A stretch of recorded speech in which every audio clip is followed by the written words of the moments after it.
नमस्कार दोस्तों, HL asset channel में आप सबों का स्वागत है। दोस्तों, अगर आप केंद्रीय कर्मचारी हैं, पेंशन भोगी हैं या आपके परिवार में कोई सरकारी नौकरी करता है तो आज की यह जानकारी आपके लिए बहुत महत्वपूर्ण है। दोस्तों 8वें वेतन आयोग को लेकर इन दिनों काफ़ी चर्चा हो रही है और सबसे बड़ा सवाल यह है कि क्या मेमोरेंडम जमा करने की आखिरी तारीख फिर से बढ़ाई गई है या अब यह मौका पूरी तरह खत्म हो चुका है। आज की इस वीडियो में हम आपको आसान भाषा में बताएंगे कि 8वें वेतन आयोग की ताज़ा अपडेट क्या है, आगे कौन कौन सी बैठकें होने वाली है और कर्मचारियों को अब क्या उम्मीद रखना चाहिए। तो चलिए शुरू करते हैं। दोस्तों 8वें वेतन आयोग ने मेमोरेंडम जमा करने की अंतिम तारीख को दोबारा नहीं बढ़ाया है। आयोग ने पहले कर्मचारियों और पेंशनर संगठनों को राहत देते हुए अंतिम तारीख 15 जून 2026 तक बढ़ाई थी। इसका कारण तकनीकी समस्याएं थी, क्योंकि कई संगठन समय समय पर अपना सुझाव ऑनलाइन जमा नहीं कर पा रहे थे। लेकिन अब 15 जून की समय सीमा समाप्त हो चुकी है और सरकार ने साफ कर दिया है कि इसे आगे और नहीं बढ़ाया जाएगा, यानी अब नए मेमोरेंडम जमा करने का अवसर खत्म हो चुका है।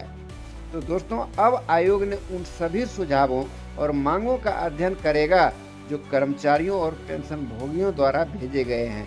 इन सुझावों में मुख्य रूप से शामिल है वेतन बढ़ोतरी, पेंशन सुधार, महंगाई भत्ता, अन्य भत्ते और कर्मचारियों की कार्य परिस्थितियां। इन सभी मुद्दों पर आयोग विस्तार से विचार करेगा। दोस्तों 8वें वेतन आयोग की अगली महत्वपूर्ण बैठक 22 और 23 जून 2026 को उत्तर प्रदेश की राजधानी लखनऊ में आयोजित की जाएगी। इस बैठक में विभिन्न कर्मचारी संगठन, यूनियन और एसोसिएशन आयोग के सदस्यों के साथ सीधे बातचीत करेंगे। आयोग के चेयरपर्सन रंजना प्रकाश देसाई भी इसमें शामिल होगी। दोस्तों जुलाई में लखनऊ के बाद आयोग देश के अन्य हिस्सों में भी कर्मचारियों से मुलाकात करेगा।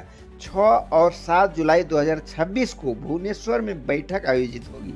इसके बाद 9 और 10 जुलाई 2026 को कोलकाता में महत्वपूर्ण बैठक होगी। इन बैठकों का उद्देश्य कर्मचारियों और पेंशन भोगियों की समस्याओं को सीधे सुनना और उनकी अपेक्षाओं को समझना है।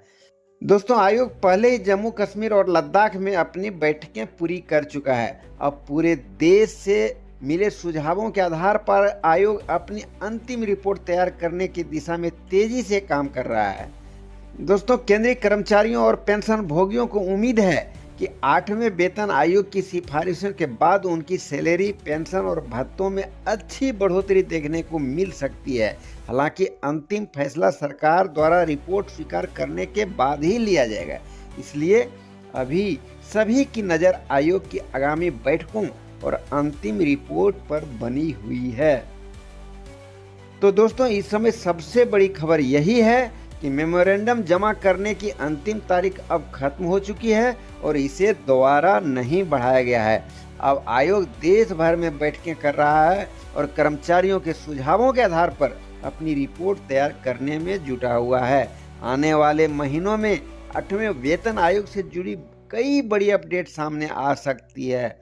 उम्मीद करता हूं दोस्तों कि आपको यह जानकारी पसंद आई होगी और कुछ नया सीखने को मिला होगा। अगर वीडियो अच्छा लगा तो इसे लाइक करें, अपने दोस्तों परिवार के साथ शेयर करें और हमारे चैनल HL एसेट को ज़रूर सब्सक्राइब करें। मैं मिलता हूं आपसे अगले महत्वपूर्ण फाइनेंस और सरकारी अपडेट के साथ। तब तक के लिए धन्यवाद दोस्तों। जय हिंद।